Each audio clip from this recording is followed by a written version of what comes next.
मुक्ताईनगरच्या बाबतीमध्ये तुम्ही मला विचारलेलं आहे. मुक्ताईनगर खरं म्हणजे तिथे युती व्हावी अशी माझी इच्छा होती. मी चंद्रकांत पाटील तिथले आमदार, त्यांचं माझं बोलणं झालं होतं. 8-9 जागा म्हणजे 50% किंवा त्यापेक्षा 51% जागा द्यायला ते आम्हाला तयार होते.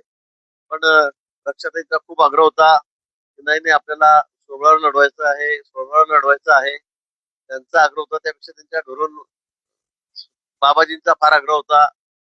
त्यांनी तिकीट घेतले. त्यांनी सगळे उमेदवार जवळपास 90%, 95%, 99% सगळे राष्ट्रवादीचेच त्या ठिकाणी तिकिटावर उभे केले आणि दुर्दैवाने आम्हाला मोठा पराभव त्या ठिकाणी पत्करावा लागला. ही वस्तुस्थिती आहे.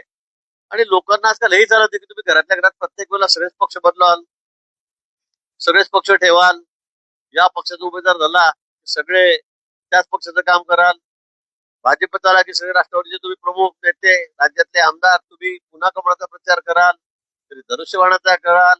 म्हणजे ही जी सगळी तुमची दोहरी नीती आहे जिल्हाभरामध्ये, लोकांना आता ती मान्य नाही. लोक आता सगळे उठून झालेले आहेत सगळ्यांना की बाबा हे करतात काय उद्योग. आणि म्हणून मला वाटतं आमच्या पराभवाचं खरं कारण हे एकदाच कडच्याच आहे. त्यांनी सांगितलं की आमच्या परिवाराची लढाई आहे. मग पक्षामध्ये कसला परिवार आला. तुम्ही प्रत्येक वेळेला निवडणूक आले की परिवारामध्ये ऍडजस्टमेंट करतात. लोकांनी त्यामुळे ती भाजपला नाही, ती खडसे परिवाराला चपराक दिलेली आहे.